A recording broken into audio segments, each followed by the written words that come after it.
ओम श्री साईनाथाय नमः। श्री साई सचरित्र अध्याय 37 चाबड़ी का समारोह। इस अध्याय में हम कुछ थोड़ी सी वेदांतिक विषयों पर प्रारंभिक दृष्टि से समालोचना कर चाबड़ी के भव्य समारोह का वर्णन करेंगे। प्रारंभ। धन्य है श्री साई, जिनका जैसा जीवन था वैसे ही अवर्णीय लीला विलास और क्रिया से पूर्ण नित्य के कार्यक्रम भी।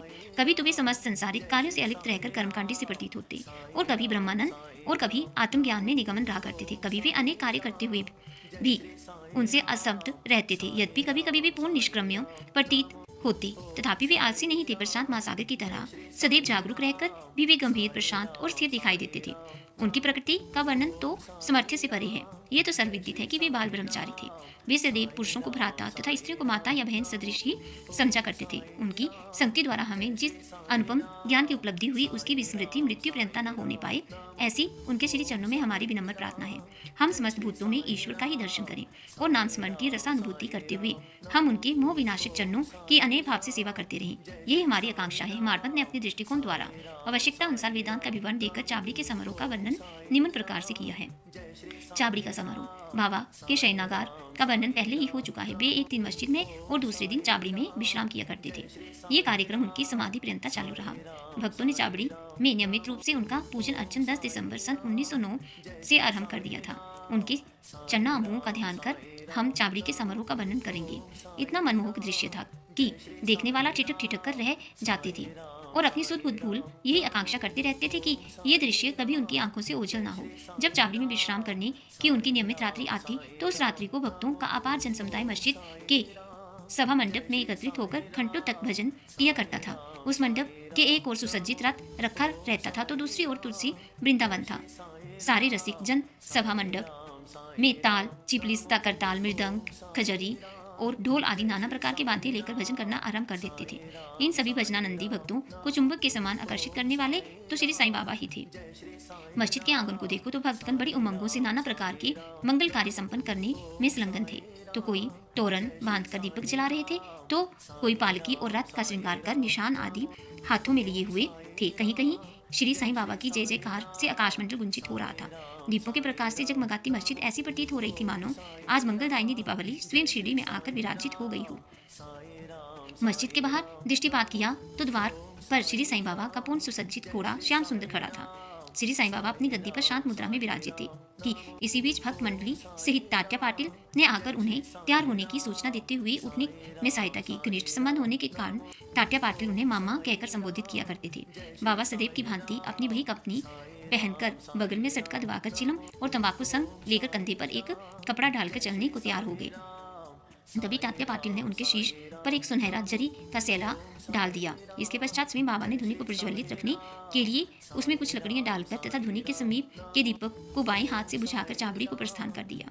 अब नाना प्रकार के वाद्य बजने आरंभ हो गए और उनसे भांति भांति के स्वर निकलने लगे। सामने रंग बिरंगी आतिशबाजी चलने लगी और नर नारी भांति भांति के वाद्य बजाकर उनकी कीर्ति के भजन गाते हुए आगे आगे चलने लगे। कोई आनंद विभोर को होकर नृत्य करने लगा तो कोई अनेक प्रकार के ध्वज और निशान लेकर चलने लगा। जैसे ही बाबा ने मस्जिद की सीढ़ी पर अपने चरण रखे, वैसे ही भालदार ने ललकार कर उनके प्रस्थान की सूचना दी। दोनों ओर से लोग चंबर लेकर खड़े हो गए और उन पर पंखा चलने लगे। फिर पथ पर दूर तक बिछे हुए कपड़ों के ऊपर से समारोह आगे बढ़ने लगा। तात्या पाटिल उनका बायां तथा महाल सपाती दायां हाथ पकड़कर तथा बापू साहेब जोग उनके पीछे छत्तर लेकर चलने लगे। इनके आगे आगे पूर्ण सुसज्जित आश्रम श्याम सुंदर चल रहा था। हरि और उनके पीछे भजन मंडली तथा भक्तों का समूह वाद्यों की ध्वनि के संग हरि और साईं नाम की ध्वनि जिससे आकाश गूंज उठता था उच्चारित करते हुए चल रहा था। अब समारोह चाबड़ी के कोने पर पहुंचा और सारा जनसमुदाय अत्यंत आनंदित और प्रफुल्लित दिखाई पड़ने लगा। जब कोने पर पहुंचकर बाबा चाबड़ी के सामने खड़े हो गए, उस समय उनके मुखमंडल की दिव्य प्रभा बड़ी अनोखी प्रतीत होने लगी और ऐसा प्रतीत होने लगा कि मानो अरुणोदय किसमें बाल रवि क्षितिज पर उदित हो रहा हो।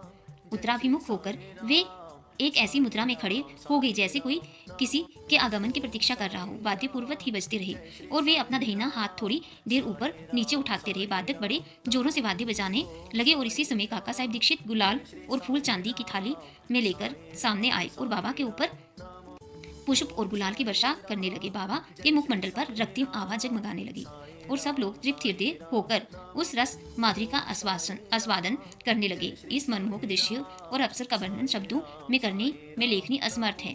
भाव विभोर होकर भक्त महालसपाती तो मधुर नृत्य करने लगे, परंतु बाबा की अभंग एकाग्रता देखकर सब भक्तों को महान आश्चर्य होने लगा। एक हाथ में लालटेन लिए तात्या पाटिल बाबा के बाईं और आभूषण लिए महालसपाती दाहिनी ओर चले। देखो तो कैसे सुंदर समारोह की शोभा तथा भक्ति का दर्शन हो रहा है। इस दृश्य की झांकी पाने के लिए ही सहस्त्रों नर नारी, क्या अमीर और क्या फकीर, सभी वहाँ एकत्रित थे। अब बाबा मन गति से आगे बढ़ने लगे और उनके दोनों और भक्तगण भक्ति भाव सहित संग संग चलने लगे और चारों ओर प्रसन्नता का वातावरण दिखाई पड़ने लगा। संपूर्ण वायुमंडल भी खुशी से झूम उठा और इस प्रकार समारोह चाबड़ी पहुंचा। अब ऐसा दृश्य विश्व में कोई ना देख सकेगा। अब तो केवल उसकी याद करके आंखों के सम्मुख उस मनोरम अतीत की कल्पना से ही अपने हृदय की प्यास शांत करनी पड़ेगी। चाबड़ी की सजावट भी अति उत्तम प्रकार से की गई थी। उत्तम बढ़िया चांदी शीशे और भांति भांति के हांडी, लालटेन, गैस बत्ती लगे हुए थे। चाबड़ी पहुंचने पर तात्या पाटिल आगे बढ़े और आसन बिछाकर तकिए के सहारे बाबा को बैठाया। फिर उनको एक बढ़िया अंगरखा पहनाया और भक्तों ने नाना प्रकार से उनकी पूजा की। उन्हें स्वर्ण मुकुट धारण कराया तथा फूलों और जवाहरों की मालाएं उनके गले में पहनाई। फिर ललाट पर कस्तूरी का वैष्णवी तिलक तथा मध्य में बिंदी लगाकर दीर्घ काल तक उनकी ओर अपलक निहारते रहे। उनके सिर पर कपड़ा बदल दिया गया और उसे ऊपर ही उठाए रहे, क्योंकि सभी शंकित थे कि कहीं वे उसे फेंक ना दें। परंतु बाबा तो अंतर्यामी थे और उन्होंने भक्तों को उनकी इच्छा अनुसार ही पूजन करने दिया। इन आभूषणों से सुसज्जित होने के उपरांत तो उनकी शोभा अवर्णीय है।